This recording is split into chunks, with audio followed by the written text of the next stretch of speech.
Hello and welcome back to another Pendragon Foundation video. Today we're looking at something a little different and perhaps a bit surprising because when I talk to most people about visiting castles or going on holiday, it's typically in a positive way. Oh, where are you going on your holidays this year? Where are you going to get away from work from? How are you going to enjoy yourself in your time, off from work? And usually, when you discuss it, you talk about all the great places you've been, to the great castles you visited, or the sights, and how you enjoyed the food and the experience of being maybe in a different country. And it's always seen in a positive or at least neutral way that that visit has no negative effects. It's only a positive thing. But there is a question about that. Is tourism actually a positive thing? Does it have any harms? Do those harms outweigh any positives they might gain from it? And that includes not just visiting other countries, it would include visiting castles, and perhaps even more poignantly, the way we live our lives more broadly than those holiday periods. And so in this stream, we're going to look at some of those challenges around the way we think about tourism, what what kind of dangers it might pose, and perhaps a more sustainable and positive way of relating to the places we visit in the future. And to do that, I'm delighted to have on with me somebody whose work I have in the last month or so just devoured. I've really enjoyed on the End of Tourism podcast. Chris, welcome to the channel. How are you doing? I am some edition, some version of well, Nathan. Thank you very much for having me today, and I really appreciate the invitation. Not at all, not at all. And I guess where I wanted to begin was with your own story in terms of this topic, because I know you've written on it, and it's quite interesting because I think it will be helpful for people to understand how some going on a holiday isn't just a neutral activity. And Mm. I certainly saw that when you wrote your own story, how that you came to that sort of realization. So, would you mind just sharing that for everyone? Sure, yeah. I mean, I guess to start, I think it's important to, for me anyways, in all the work that I've done around this subject, to try to not ignore and not deny the existence of quote unquote good or bad consequences of tourism. But I think if we stay there too long between these notions of good and bad, as if it's a zero-sum game, then we can typically, you know, um, we neglect what's below the surface. Uh, we we forget the capacity to, or we forget the capacity of how we might think a bigger thought, as a friend of mine says. So, and that, a lot of that came to arise out of this strange path that my life has taken over the last 20 years, I guess. So I grew up as the son of immigrant parents in Toronto, Canada, and there was a general sense of kind of lingering alienation as a teenage boy, as many do, as many have. And when I was 19 or 20, I began traveling, and this became kind of a way of not only kind of ignoring the relative alienation, lack of belonging, I guess you could say, as well in Toronto, but a way of quote unquote discovering the world, right? So I became very much addicted to what today we call wanderlust. And most of my life, my days in my 20s, were spent working in order to travel, and of course, traveling. So over the course of almost a decade, I traveled, I can't remember, 20, 30 different countries, probably twice a year at least. And, you know, the more I did it, the more I realized it was an attempt to try to get as far away from home, or what I considered home, but somehow lacking a sense of belonging, um, was. And so at the end of that decade, I decided, well, all right, I'll just move somewhere permanently, and that'll be it. That'll kind of solve the issue, right? And so I did, and I moved to what is currently my home. It's been my home for the last decade, Oaxaca, Mexico. And almost immediately, I began working as a tour guide, we might say. A storyteller in training, certainly, but definitely part of the tourism industry. And it was fascinating for a number of reasons. One, because for someone who was a tourist, a kind of part-time backpacker for so long, it was really amazing how suddenly, out of the blue, I realized how much I hated doing what I was doing. And of course, there's the obvious things, the bad behavior from tourists, the kind of lack of etiquette, the lack of cultural understandings in terms of where they are in any given moment. The obvious things.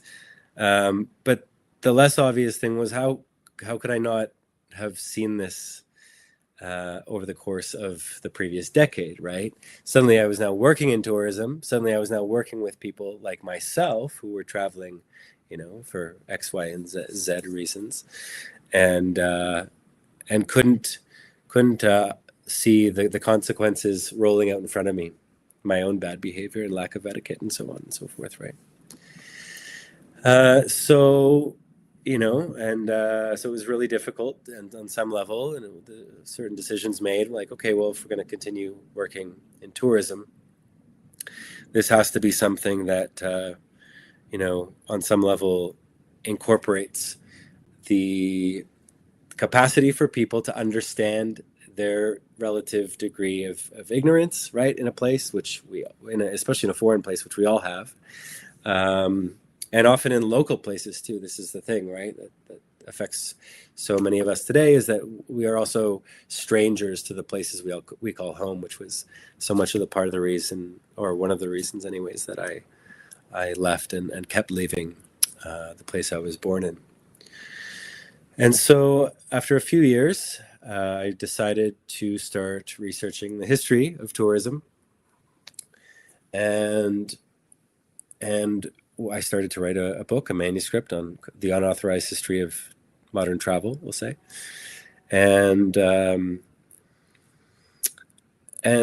the pandemic hit, right, in March of 2020. And this place that I live in, Oaxaca, Mexico, is very much a tourist town, very much a tourist destination, and has grown to, kind of epidemic levels in that regard, and of popularity and otherwise.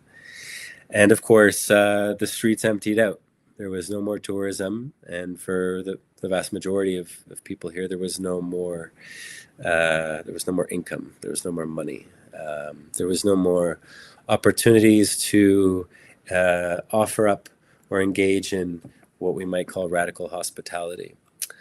So, it was a moment that I recognized needed to. How can I say this politely? We're mostly English crowd, right? English audience. So I'll put it this way. We had only maybe 6 months max, I would say, here in Oaxaca, of empty streets. Probably less, actually. But Mexico was one of the only places in the world where there were no travel restrictions. In terms of people coming in, and in terms of them, needing to be tested, or having vaccine requirements, or anything at all. And so, for political reasons or otherwise, many people, especially from our neighbor to the north, decided to essentially use Oaxaca, among other places in Mexico, as kind of escape routes. And what you saw quite a bit was it was very clear the people who on the street, the people who lived here and the people who didn't.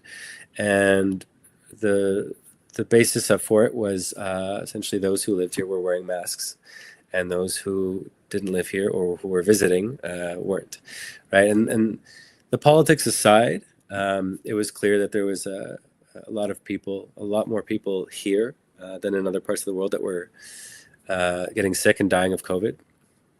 And of course, there was a large number of people who were arriving kind of, with their proverbial fists in the air, chanting, this, okay, freedom, freedom. I've been liberated from my totalitarian government. And of course, what are the costs of that? And so in 2021, I started planning with a number of friends a podcast, a way of kind of delving into the deep complexities around the histories, not only of tourism, but of migration and hospitality in general.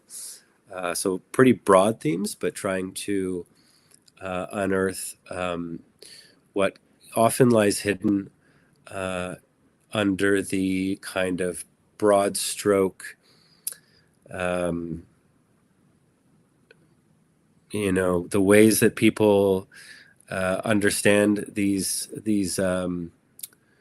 subjects or these themes. For example, on the left, migration is always a good thing, right? Almost always, anyways. And then on the right, it's almost always a bad thing, right? And the same thing with tourism. Tourism is often the reverse in these contexts.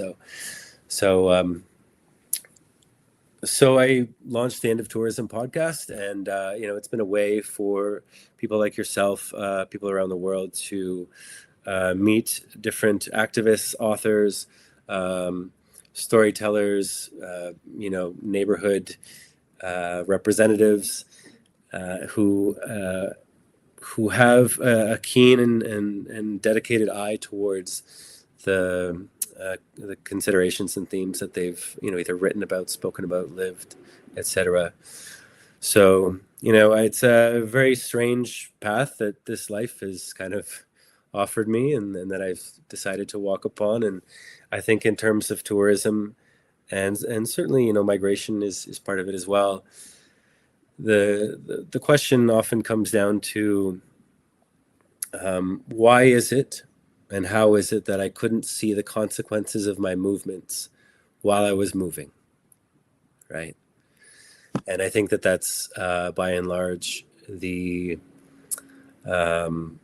burning question that tourism and its advocates and its industry champions tend not to be able to answer. And it's not to say they don't have an answer.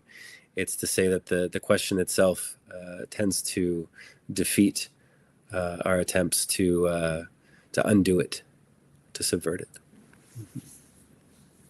I think that what you've just said, I think it will point towards many things in the upcoming conversation. I think one theme that came out was an idea of home and what it means to have a home, and maybe what we assume to be a home isn't actually a home at all. I think another thing that you've kind of pointed out is that where the relationship between the tourist and the host is and the perceived differences, or the recognition of differences, tends to be weighted towards the host, and the tourist doesn't necessarily see those things, and that can vary on the nature of the relationship as well. I guess one kind of starting point, though, to kind of get a little deeper into this is when we're using words like tourism, I've often heard people talk about like under tourism, over tourism, touristification. There's a whole field of people writing about this kind of stuff. What do you think is the best way to kind of frame our engagement with it? And you've already mentioned a little bit about that we shouldn't have a binary good or bad or something like too much. Is there a danger, though, with something like over tourism, that we're maybe nullifying some of those strong critiques as well? Yeah. I mean, when I say that, good and bad are superficial, it's not to say that there's not other ways of contending with these things, right? And of course, I think it's not only necessary. There's for many people in places like, especially in Southern Europe, but many other places like Oaxaca, it is mandatory that we try to understand the consequences of our movements and the consequences of the movements of people upon the places that we live in. And so, I mean, in terms of terminology, it's okay. I think it's okay to consider and reconsider these terms, but to not, I guess the way I like to say it is that we can be informed by these understandings. We can be informed by these terms or concepts, but we don't have to be defined by them. In the sense that the philosopher Bayo Komolafe's post-activism, he has this great question. It's kind of the central tenet of that philosophy, in which he asks, what if the ways we respond to the crisis are part of the crisis, right? So without creating a massive revolution instantaneously, which of course is often impossible, just to use these terms and concepts as apertures towards what's happening, right? Rather than submitting to them as if they're the only ways of understanding what's happening. And because of course there are many other apertures. The word there's I often hear this kind of argument, regenerative, sustainable tourism, you name it, rejuvenative, whatever, echo, all the things, all the kind of savior set possibilities. And generally the understanding is that, well, we just need to create a better form of tourism. And what if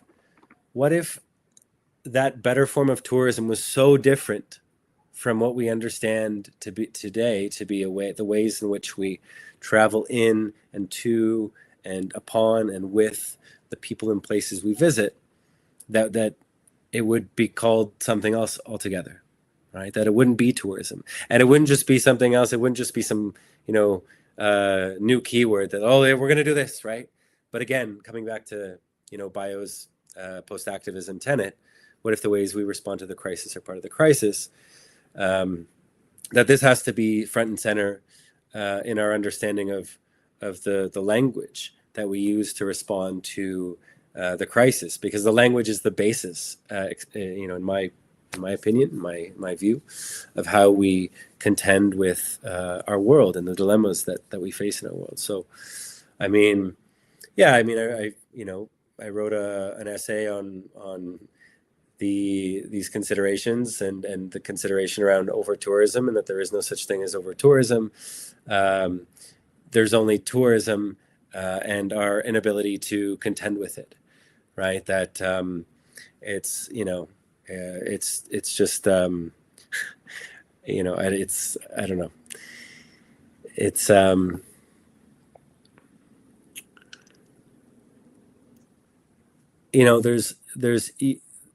there's certain things that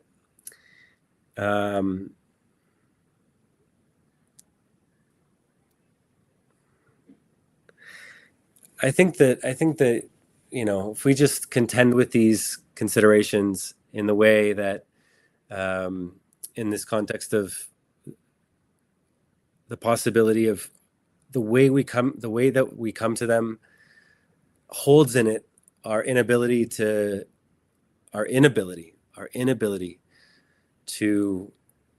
understand where the roots of the dilemmas, where the roots of the crisis lie, right?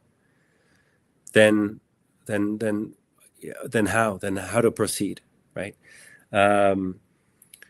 It just seems to me that whether it's in the academia, whether it's in the street, the way that people contend and consider and respond to the dilemmas of tourism and sure migration as well, um, tends to arise from the thing they wish wasn't so, and that there's a degree of imagination that is not only lost, not I shouldn't say lost, but that's not only in abeyance from our ability to consider and court new worlds, but also our ability to contend with the ones we live in.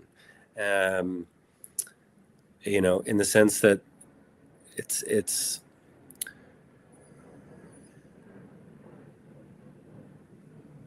I think I'll just stop there.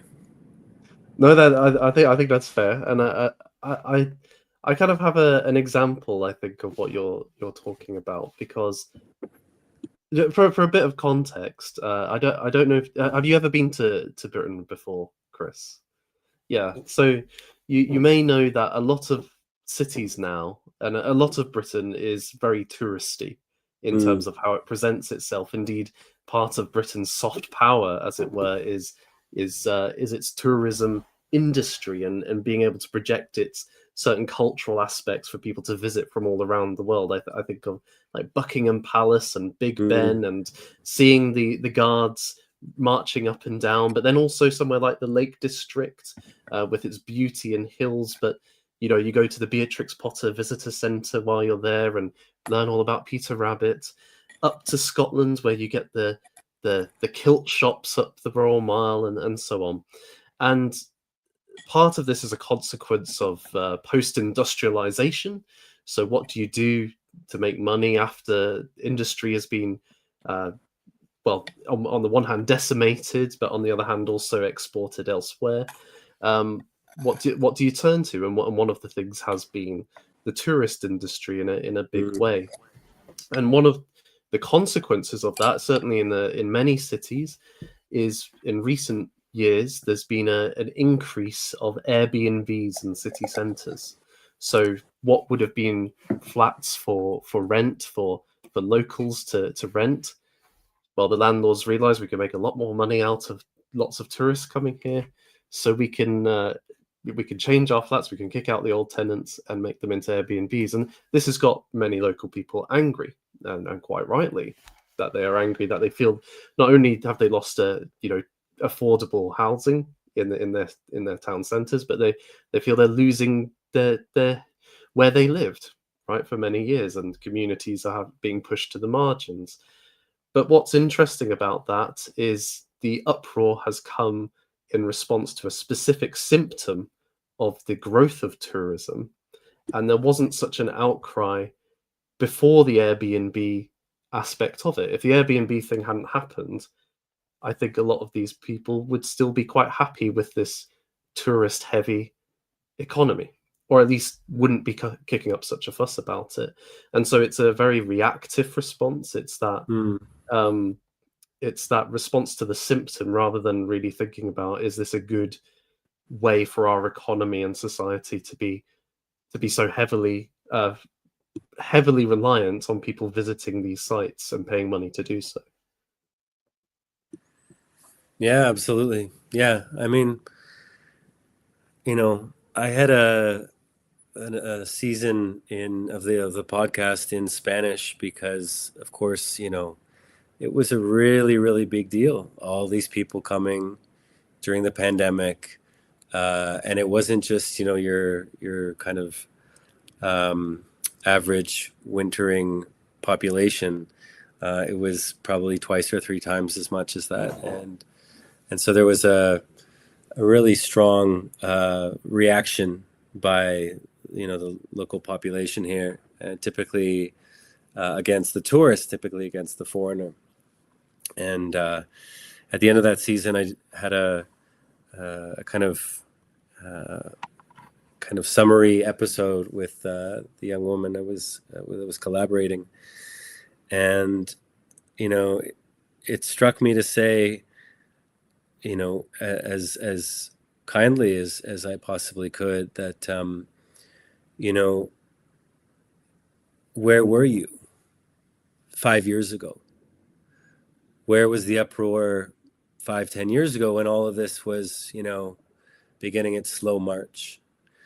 Right. And one could take that, a lot of different ways, and probably a lot of different ways that are not, perhaps very friendly.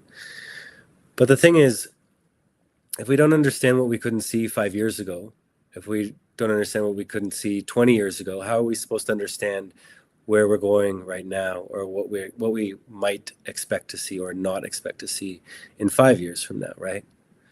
Right. And so, and the pandemic is not an exception. Tourism, global tourism, and its infrastructure,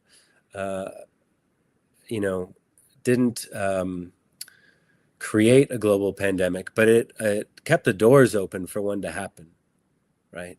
Undoubtedly.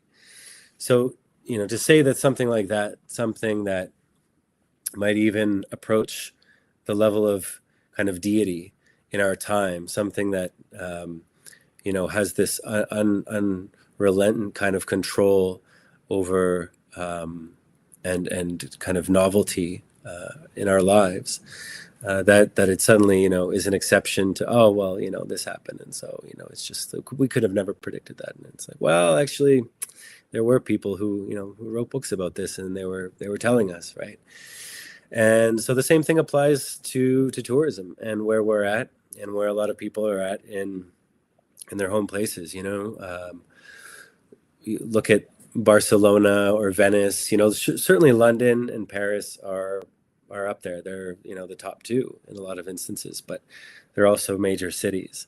When you look at much smaller places that have had tourism, have this really deeply adverse effect on it, or effects for decades. The model is there, and there's people who have written about this as well, who have kind of said, well, there's more or less 4 stages, and again, it's an aperture, right? So we can take this for what it's worth. It's a map. It's not the territory, right? But the map tries to describe the territory. So anyways, and there's 4 stages, and there's the the stage where people start to come, and there's this kind of it seems really good. It seems it's like, yeah, we could probably do this for the rest of our life, and without thinking of the difference, or potential changes, potential growth in the industry, as some might say. And then you have your place gets on the top 10 or top 5 lists, or things like that, and it starts to become popular. Maybe there's an airport now, right? Or maybe there's 2. And of course, tourism becomes massified, right? The masses start to arrive, and you start to see this very thing that you're talking about, right? In our time, anyways, in the last few years, the Airbnbization of a city, of a community, of communities, and of people's homes. Better understood as houses or investment opportunities, because I would make the argument that a home is not an investment opportunity. An investment opportunity is not a home. And then usually what happens once the kind of massification occurs is, of course, you have this kind of this reactionary kind of pushback from locals, typically. Sometimes foreigners as well, but typically locals, and they're realizing that the investment, we might call it in scare quotes, that seemed like such a good idea 5 or 10 years ago, is suddenly leading to the loss of culture, the loss of language, the loss of any sense of community. And this is something that's become very clear here in Oaxaca, and in even just the last 10 years, right? An extremely quick period of time. And there, with some exceptions, there usually isn't, it's not quite a bell curve, right? It doesn't just crash and burn, because tourism, as you said, has become this kind of saving grace for the global economy to a large degree. Post-industrialization. And so what happens is a lot of these towns and cities tend to kind of plateau. not necessarily at the peak of, the tourism growth in a place. It might fall a little bit. And a lot of that comes as a result of people saying, like, oh, well, this place it's been massified. Why would I want to go there? Right. And then so instead they go to places that haven't yet become massified and just continue this feedback loop of the destruction, if you will. Of course, there's other ways of referring to it, but the cultural and often the cultural destruction of communities and cities and towns. And so this is, it's mind-boggling, because you see constantly, even in the last 5 years, it continues. The magazine articles, internet blogs, etc. Like, oh, like, you don't want to go to this place because it's over touristed, so go here instead, right? As if like you going there doesn't begin that process anew, right? And because people are like, well, I'm just one person, right? Like, who am I, right? And this was, although I didn't go to these places that I've mentioned, these over touristed places typically in my travels, me being there, my very presence on the scene contributed to the eventual massification of the places that I went to, right? And I had no idea, because most of the time I was there in these places for a few days, a week, 2 weeks at a time. How could one possibly understand the depth or breadth of their consequence in a place when they're only there for a few days, right? It's almost impossible. So to me, this is the part of the major dynamic that, not only tourism is affecting, but of course now, in concert with what is often referred to as gentrification, right? And more broadly speaking, the housing crisis or crises that are erupting all over the world, in pretty much every major city, if not the smaller ones as well. Absolutely, and I think I was struck by a memory I have while you were talking, of my own experience of being a tourist on the island of Skye, a very beautiful place in Scotland, very sought after by tourists. It kind of has this uh, reputation of being somewhere you want to go if you want to get the real Scotland, as it were, the authentic Highland spirit. And we're driving around on these roads, which are not very big roads. They're not. They can only hold a couple of cars at most. Some are single track, and there's just tons and tons of cars and coaches. And we're all saying to each other, "Oh, if only there were less tourists here." And Right. there's that sense that, okay, we're part of this, but if we were here by ourselves, then it would be okay. But it's everybody else who's a tourist. They're the real problem, and you have that slight moment of, should I actually be here? But then it's more, it's the inconvenience to my experience, and I guess that that was something that I was thinking about too. Is it's like, okay, so why do I go then? If I had this awareness while I was there, why did I go again somewhere else? Why did I not think more deeply? And I think it's because, to me at that moment, well, maybe I just wasn't a very reflective in that experience, but also in a way, it's precisely because it's an experience. It's a chance to enjoy myself and do all these enjoyable things, and that can range from something which is maybe a low pleasure, like sitting on the beach enjoying the sun, to going to a historic castle, or seeing a beautiful landscape, or going for a local delicacy to eat some food. It was all very enjoyable and something I can really throw myself into without the restraints of thinking I've got to go to work tomorrow morning. So it's all very entertaining. And the other tourists were an inconvenience because they were kind of ruining my hoped for pleasure at the isolation of this island. I lost that chance of maybe the authentic experience I had hoped for. So in a way, there was this kind of the annoyance came from that, rather than a full recognition of, okay, what would that actually mean for somebody who lived there? they must feel that far more than I do. And I'm doing it for entertainment purposes rather than, somebody who's lived there, their family lived there, and now the roads are blocked, and the sense of maybe the isolation, which was a part of their community, has now been totally taken over.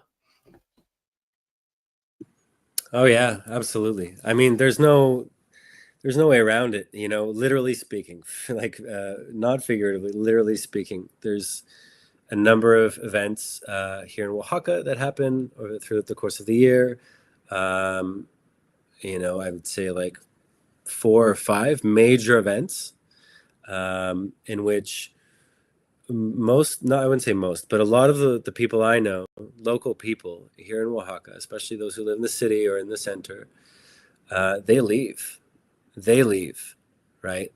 This is something that, 20 years ago would have been incomprehensible, right? They leave their own place because they can't walk through the streets. And Oaxaca is not a big place, right? Like I have friends who've grown up and live in Barcelona, and they have kind of little, what would you call it? Like they have ways of walking through the alleys of like certain streets that avoid all major tourist thoroughfares, so they don't have to contend with it, and just simply so they can get home or to wherever they're going in a decent amount of time. So there's that, right? I was thinking about the Airbnb thing today, and how the bubble that the Airbnb bubble that has existed in this city for the last, we'll say, 3 or 4 years, certainly a little bit before that, but really in the last 3 or 4 years is starting to burst. And with the addition of not only Oaxaca becoming kind of this place on the tourist map, it's reaching that plateau stage now. And what you see in the classifieds, where people are renting apartments, not to tourists, not on Airbnb, but for long-term tenants, is that almost all of them are furnished. Whereas 5 years ago, it would be maybe half and half, or even a lot more unfurnished, right? And the understanding is not only that, well, if this doesn't work out with this new tenant, I can just put it back on Airbnb, because it's just clear that this place was already an Airbnb rental. But on top of that, the aesthetic, right? So now that the Airbnb aesthetic, which is often imposed or at least suggested by Airbnb, right, depending on where you are in the world, that the aesthetic that is provided for tourists who are only there for a few days, who kind of want, or maybe expect or are expected to expect this kind of classic or traditional aesthetic of the local place. Now that kind of superficial, stereotypical aesthetic is now imposed on the local long-term tenants as well, right? And so the reason I'm saying this is because it's not only that you can't like walk through the streets in your own city or in your own town, but now you can't even rent a place that has its own quality. Everything is homogenized under this banner and composition of tourism. So, and there was one little thing I wanted to mention about what you said about I can't remember, but maybe it'll come back to me. Anyways, I guess there's maybe another aspect. I remember. If I can. Go ahead, Chris. Just go ahead. The thing about you being in the Isle of Skye, right, and thinking, if there wasn't all these tourists here, right, kind of thing. I want, this is something that is so rarely considered, but I think it's important to mention is that this is also the kind of through line, the linguistic kind of protest, not only among tourists in kind of tourism spaces, right, but among migrants, but among local people in the context of migration, in North America, where I come from, in Anglo North America, this is the thing, right? It's the same thing stretched across generations, right?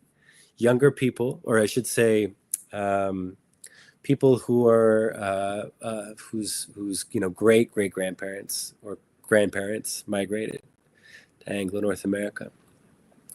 In the context of anti-migrant sentiment in our time, this is also it's the same language, right? So it's fascinating, and I think it's important that we consider this, that in terms of our movements, the separation between tourism and migration, as two completely opposite things, has its consequences as well, and has consequences for our inability to understand our movements, not only at present but also ancestrally.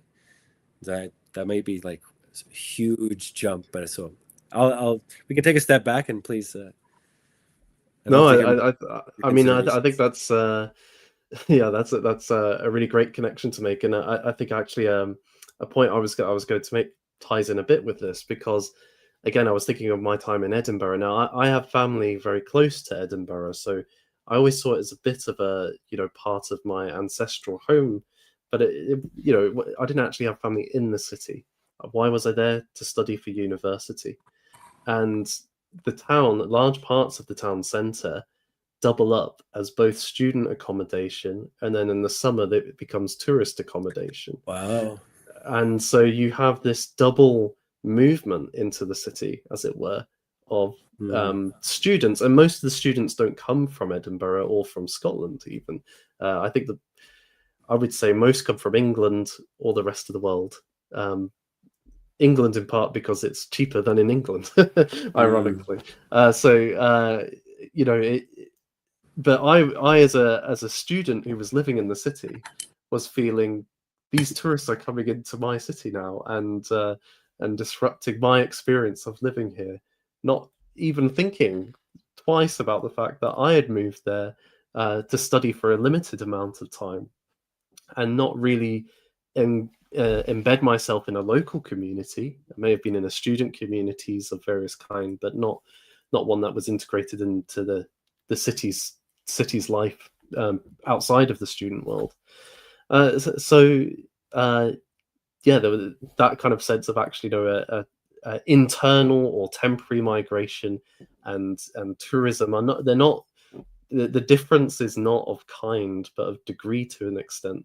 And I was just really struck by that connection in itself. And so, in a way, taking a step back and saying, okay, these what we're seeing now in certain places might be the end point or a culmination of a process which doesn't even start with explicitly tourism as such, but our attitude more broadly to how we treat moving into places, or our engagement with them. And I think on that point, something that I've read you say before, or something you've written, is that we talk about home. This is maybe the word that's been lingering over a lot of this conversation. But what a home isn't just a place where you live. It's mm. more than that. And many of us don't live in a home as such. We certainly don't. And I use the word the community. What we mean by community is often very shallow and weak, in terms of I say hello to my neighbor maybe when I see them in the street. That's not Yeah. a community, really.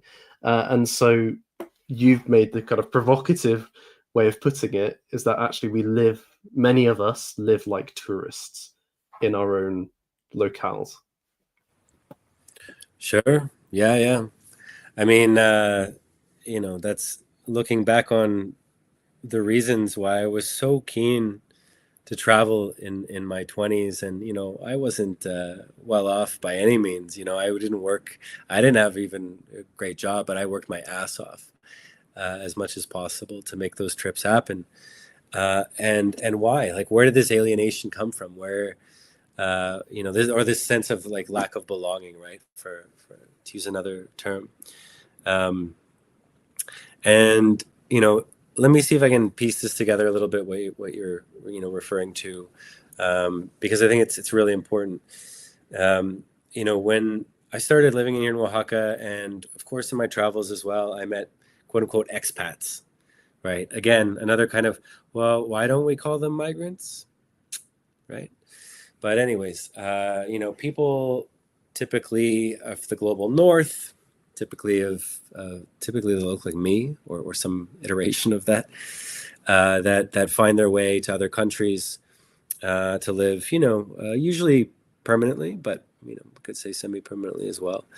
And what I've noticed here and what I've heard, I think it's very, very common among quote unquote expat communities or scenes, is that like there's the common question: you meet an expat in your place, if you're an expat for the first time, and or migrant, and you say, "Oh yeah, so how long you been here?" Right? And there's this kind of it's kind of like a measuring stick, to put it kindly, as a way that people have of deciding whether you have enough time in, right? Whether you're really of this place, even as an expat, which is not to say very much, given that most people in this regard are 5, 10, 20 years in a new place. And I haven't thought about this before. I haven't put two and two together in this regard, but there's an amazing book called The Uprooted by Oscar Handlin, who won the Nobel Prize for Literature in the 1940s. And so this book came out in 1940-41. And it was essentially a social history on migration in the northeastern United States. And I'm sure it's very similar in other parts of the United States and in Canada as well. But, to kind of oversimplify what he was writing about, he would say that, the English and Scots and they were mostly there at the beginning, and then came the Germans, right, into New York City or wherever it was, Boston, and they were ready to work for less, and they were ready to pay more rent, right? Fucking Germans, right? And 10 years went on, and the Germans established themselves in their communities, in the industrial cities and towns. And maybe the English and the Scots had went off and founded their own communities elsewhere. Or maybe they stayed, some of them, So, half a generation goes by, and then come the Poles, for example, right? And they come in and they're ready to work for less, and they're ready to pay more rent because they just got there. And this is really a matter of survival in every sense of the word, right? And the Germans see this and they're like, fucking Poles, right? And so maybe they go off or maybe they stay, right? But anyways, time goes on, and the Poles, they establish themselves in the city, in the community, with their own little part of it. And half a generation goes by, right? And then come the Irish, right? And the Poles, fucking Irish, man, they're willing to work for less, they're willing to pay more rent, right? And on and on and on, right? This is all turn of the 20th century up until the 1940s. And of course, if you look at what's happening today in the United States, especially, and of course, there's other places in Europe, in England, this is very much the case as well. It's the exact same thing. Right? So the fact that this shows up among expats, right, and among tourists, as you say, is just like fascinating for me, and properly deserves a seat at the table as a way of wondering about where this comes from, where our way of moving, as tourists, right? Of course, in the mythopoetic sense, when we're talking about migration, I will speak for the people and places that I come from, which is largely European and the British Isles. But tourism is not, and you could say migration as well. It's not. It's not exclusive anymore, right? To people that look like you and me, right? And maybe it never was, but so there's this wondering, about like, what does it mean to be at home in a place when maybe by virtue of the places that we live in, and again, I imagine that there's perhaps a very different understanding of this in the cities and towns in England, where, some of my ancestors, who might have been some of your people, right, don't didn't share, right, because they left, and because they came into places where everyone was from somewhere else, and therefore from nowhere, to a large degree, right? And that's a lot of what North America is. Anyway, so this is getting into deep waters here. But, there is this sense that, why travel the world looking for something that you can find at home, right? And people will say, oh, yeah, but the ocean. Oh, yeah, but the mountains. Oh, yeah, but this museum and that museum. And it's like, sure. But maybe there's something laden deep in or beyond or behind the thing that you're, quote unquote, searching for, looking for, even if it's leisure, something as basic as leisure, something as basic as learning, right? If we take those things, the museums, the beach, etc., and turn them into really what they are, is to a large degree a hope, or hope for a lot of people, and the realization for a lot of people of either leisure or learning, we can start to ask ourselves, why is it that I don't feel that is present in my place, in the place that I call home? Or is it that, it is in my place, I just decide to look for it elsewhere? And maybe I'm not deciding, right? Maybe that decision is being made for me by the dominant culture, by, Instagram and the movies, Hollywood and everything else, that says that this is a good idea, and maybe the only idea, right?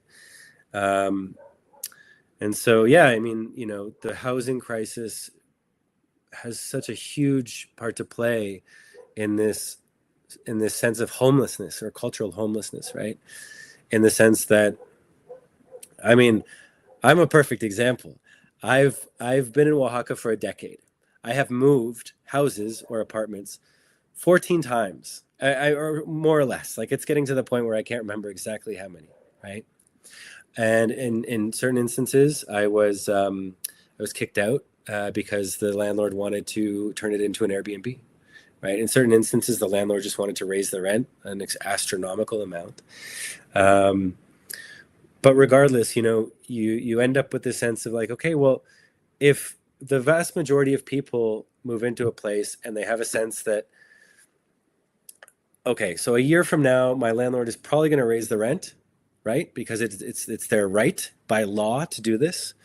And I probably won't be able to afford that new rental price, and so I'll probably have to move. Then what impetus do I have to getting to know my neighbors, right?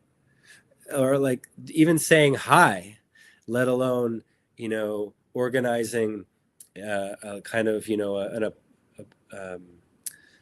a dinner, or even something more more revolutionary. And then dinners are very revolutionary. Don't get me don't be I'm not trying to mistake myself, right? But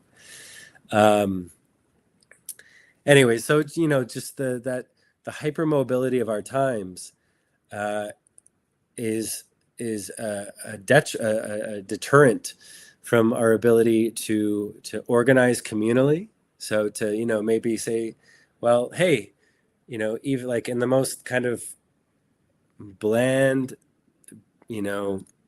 kind, polite way, as a community, maybe turning all these houses into Airbnbs isn't the right idea. Maybe raising the rent every year isn't the right idea, et cetera, et cetera, et cetera.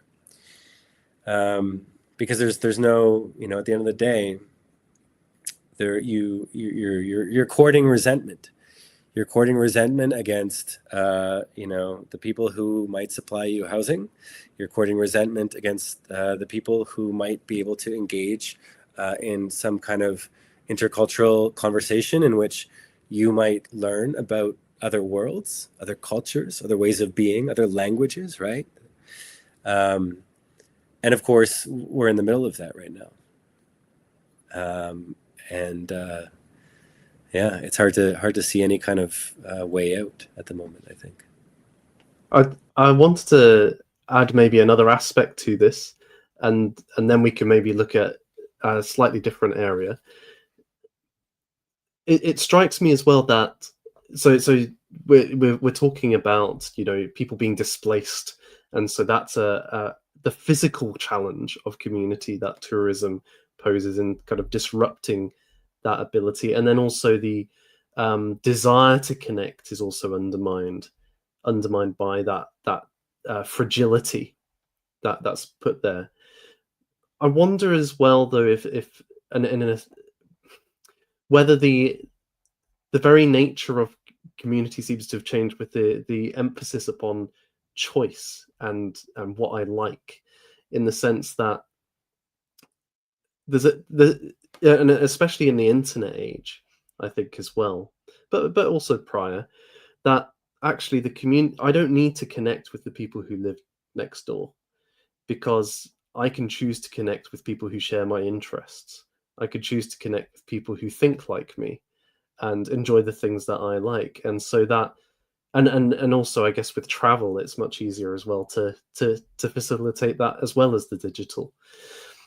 And so I don't have that kind of forced on me in the way that perhaps my grandparents who lived in this small town, and it was not so easy to travel away, were forced to connect with the people who lived next door, even though they might not have liked them at certain points or whatnot. There was a forced form of community which has its own challenges and hardships too. So I want, and tourism very much seems to me a kind of part of that, insofar as you choose where you go as well. So you choose where you would like to explore. It very much caters to your choices and what you can afford to do. It's there's no, you're not forced to go somewhere you don't want to go, unless you're the host, perhaps. So yeah, I wonder if that's a factor here, in that the very nature of community itself has changed in the last 100 years, I would argue.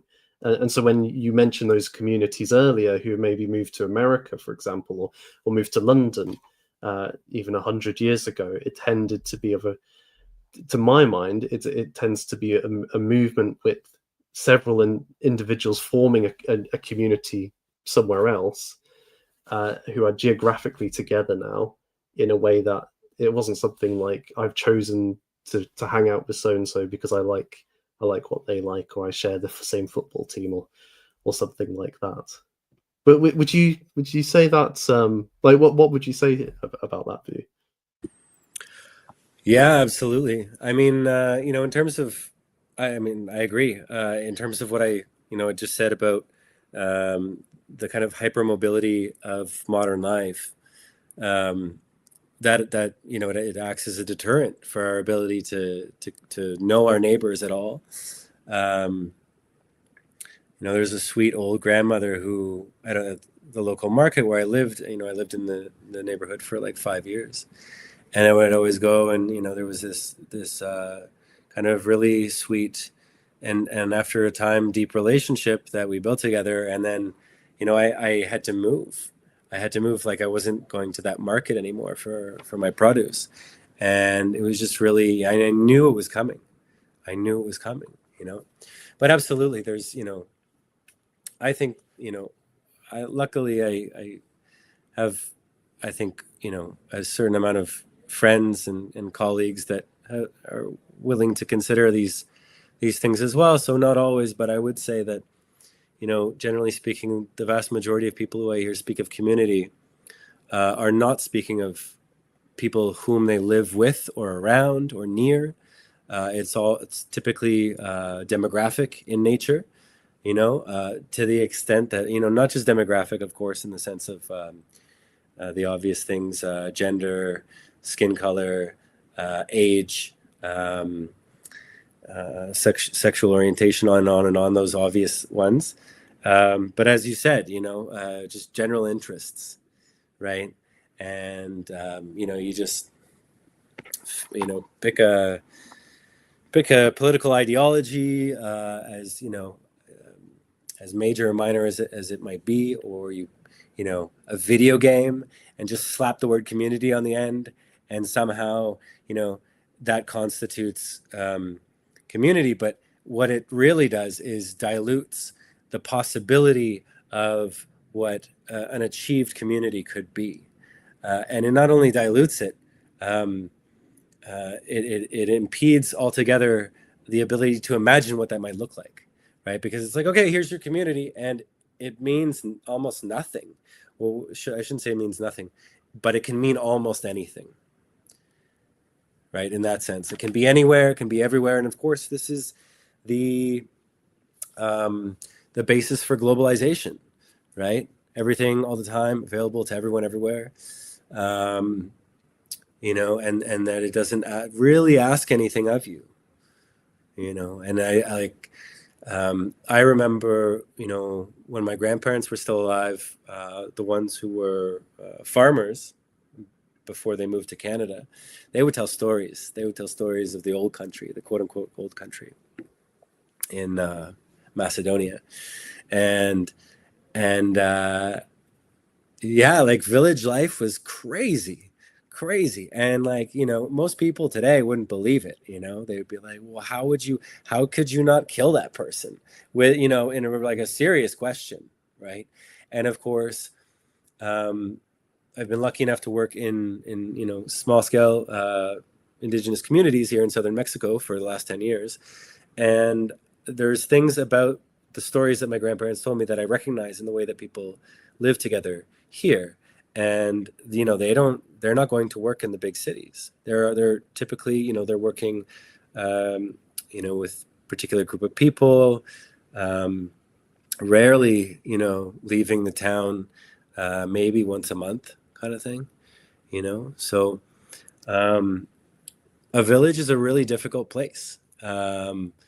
There's a lot of literature out there as well about how it was for our ancestors, and I mean this in a broad sense, whether in Europe or elsewhere, for urban people who tend to have, as I used to, a more romanticized idea of that.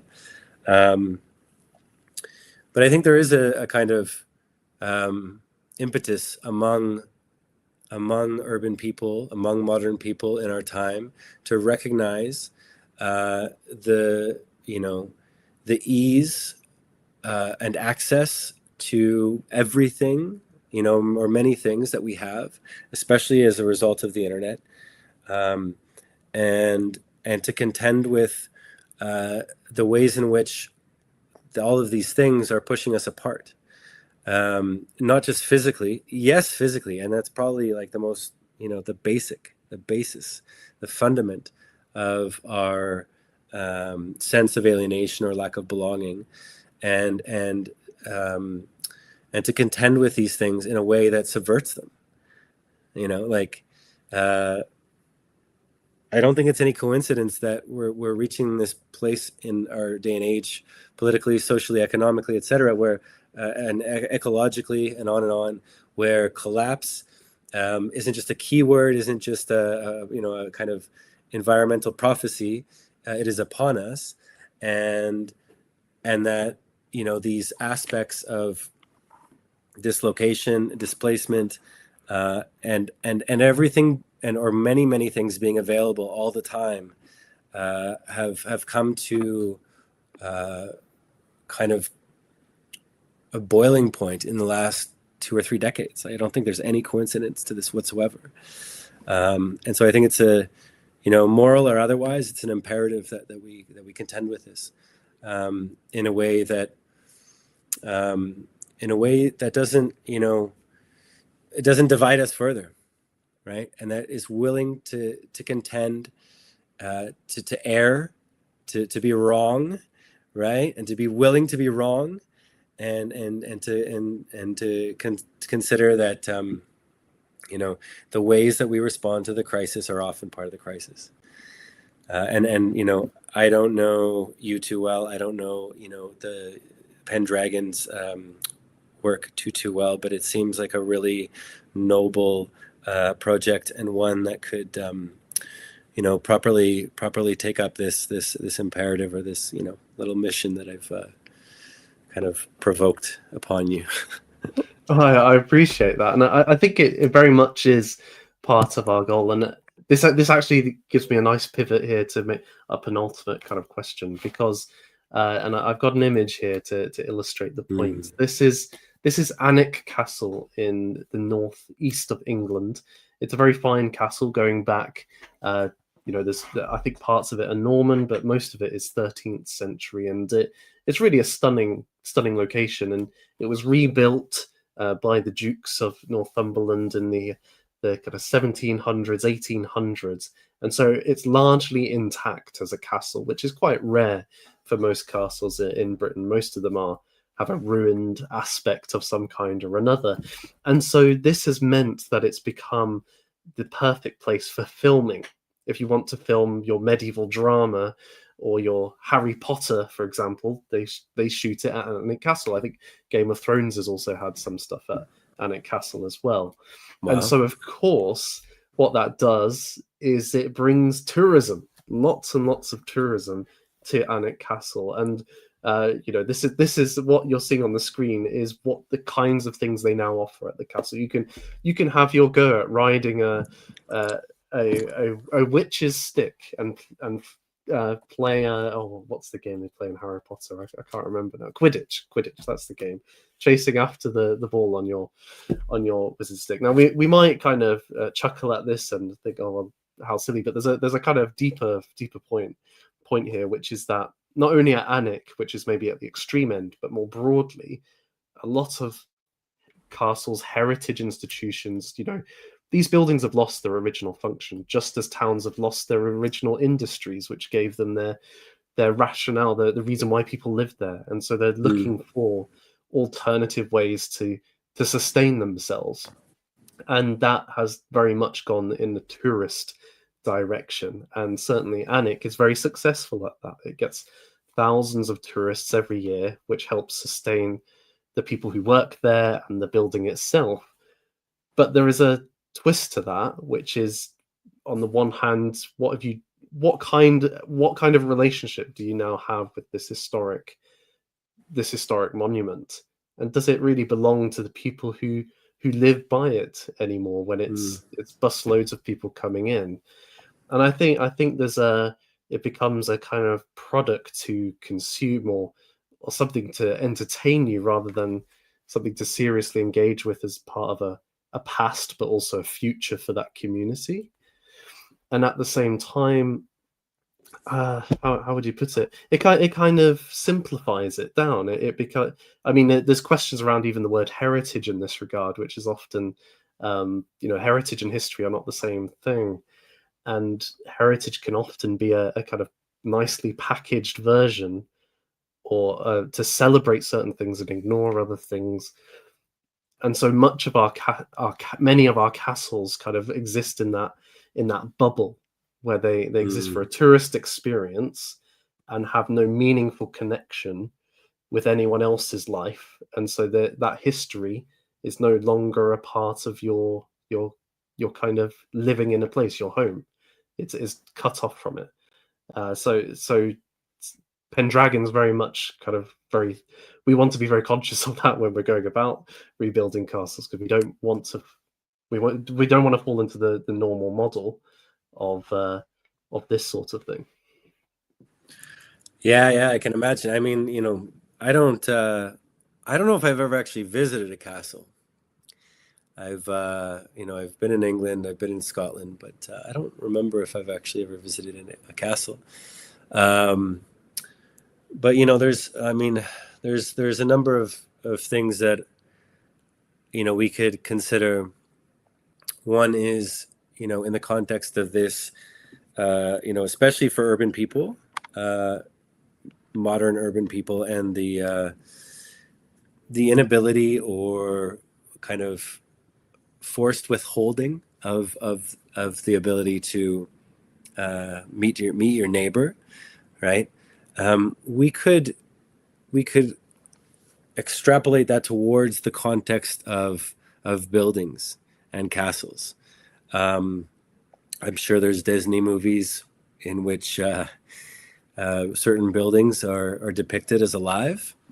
as animate, as sentient, and having their own life. And so we could start to wonder about the way that the architecture of tourism is created and maintained in order that the life of these buildings stagnates, we might say, or exists in the context of this photo. Nothing against Harry Potter. I'm sure if I saw the movies, I might be interested, but that they also exist in these kind of simulations, right? Simulations that are born and bred for not just foreigners. I mean, I'm sure there's a lot of locals in tourist locales, destinations, who go and experience these places as well. One of the things that I found in my research that I found extremely fascinating, and I don't know to what extent this is a pan European or British Isles understanding, or to what extent it existed in these places before the 19th century, before the Industrial Revolution. But there is a consideration around ruins, right? Certainly castles continued to be used for a long time, but there was also much older ruins that went the way of all things, which is down. And so there was a lot of English and French courts in the previous to the 19th century, to the Industrial Revolution, that had old ruins in them, right? What we would consider today to be ruins, which is also linguistically a way of what does our manner of referring to these buildings as ruins do to them, right? So this is again, in the consideration of these places being potentially animate, right, of their own life, of their own history, a lot of people would say, and that those ruins were looked upon as being kind of inevitable, not victims. You could say that. You could say today we might say that, a lot of people, but inevitable food for the earth, right? And that those buildings were going the way that all buildings are going.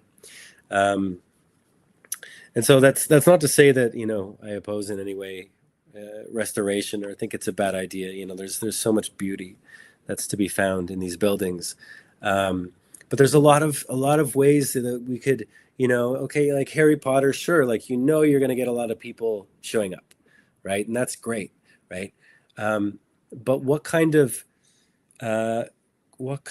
activities, what kind of learning could we come to in the context of the dilemmas that we're living today, right? As if those things somehow don't exist in these places that we go to that seem to be like, places out of time somehow, right? Because, they all have this kind of simulated quality to them, of not having, much to do with the vast dilemmas of our world. But, castles were often built, among other things, for military defense, right?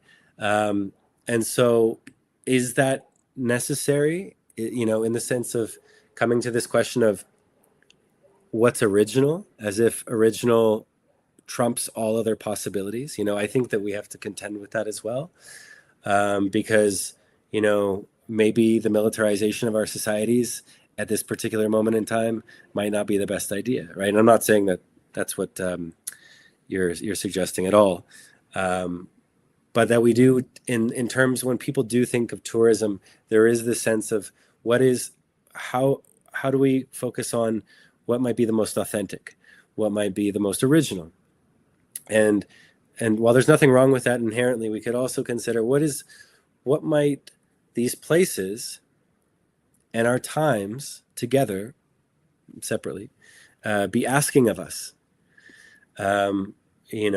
What might the walls of those places be asking us to remember that has since been forgotten? and maybe not just the walls themselves, right? The buildings themselves. And I am speaking as if, not as if. Um, we can't say, it's hard to say in English otherwise, but as if they're, of course, alive and sentient. But like you consider, like, for example, the church, the main church, Cathedral Square here in Oaxaca, and those churches took 100 years to build. They're so big, and probably to the scale of some of the castles in Britain. And of course, on this side of the Atlantic, that a lot of people were being employed, perhaps under false pretenses, perhaps for no pay whatsoever, to make that. And surely a lot of them died doing it, right? And so, that this is just one particular example, is that we could wonder, among the people who have died in and around these places, the walls and how they were built and why they were built, and the unconsidered histories that lay in the cracks in those buildings. What might be trying to bubble up, right? What might be trying to find an ear that might be willing to listen. So there's a lot of really kind of I guess kind of like plain and basic ways of wondering about these things and contending with them, and there's nothing wrong with that. Recreating a kind of banquet dinner on the lawns of that castle for the local community, perhaps as the rulers of that castle once did, only for the aristocracy, right? But instead doing it for the entire community. There's many ways to contend with this. But I think it's important that we do so under the guise of, there's no pretending anymore. Like the simulation and spectacle of tourism cannot hide what's going on in the world, and we need to be able to contend with it in these places and in these ways. And sure, and yes, not just with local community, people who might want to come and visit. And a question could be, are we, or you in the plural sense of the word, ready to host others, strangers, foreigners in your place, if you don't have a sense of what we is in a particular place, right? If there's no community, what kind of hospitality are you offering, right? Because radical hospitality means rooted hospitality. It means of that place. And if there's no we, if there's no community to to seed and care for and harvest those roots, then what are you offering the people who come? Where does that hospitality come from? Is it hospitality, right? So these are the kinds of things that kind of run through my head as I'm walking down the street most days. Well, I'm very grateful for your thoughts, Chris, and I think this has been a really good, sometimes very deep conversation about the challenges of tourism and how we could maybe approach our homes in a more intentional and engaged way, and hopefully build better ways of living for ourselves, for our families, and, dare I say it, for our communities. If people are keen to find out more about this, where would you recommend they go? About tourism, and how you're talking about radical hospitality. Where should people go if they want to find out more? Sure. Yeah. Well, I would shamelessly promote the End of Tourism podcast. I mean, we're up to probably 70 or 80 episodes now on a really wide range of topics. Of course, radical hospitality, and a lot of this that we've kind of touched on today, being part of those discussions, those conversations. So that's theendofTourism.com. The End of Tourism podcast can be found on all major podcast platforms, and my own work and writing can be found at christu.substack.com. pendragon.foundation.com. And yeah, if anyone wants to talk more about this, I'd be more than happy. And including you, my good friend, I really look forward to seeing what kind of what comes out of this project that you're engaging in, and hopefully I can visit one day. Oh, it would be great to have you over. I promise I won't take you around the sites, but we'll do it in a good way. We'll do it in a good way. But Sure. yes, it's been really great, and I'm ever so grateful to you, Chris, and everybody watching. Thank you for doing so. It's been great to have you. If you would like to support what we're trying to do with rebuilding castles and integrating them into communities, head over to pendragon.foundation and you can find out more about how you can get involved. And we've got lots of opportunities coming up ahead. Our next stream will be in a couple of weeks' time, and that's going to be with Shad M. Brooks, who is a big castle lover, and we're going to be talking about castle controversies. So look forward to that, everybody. But till then, thank you once again, and have a good evening. Bye for now. Hey, thank you, Nathan.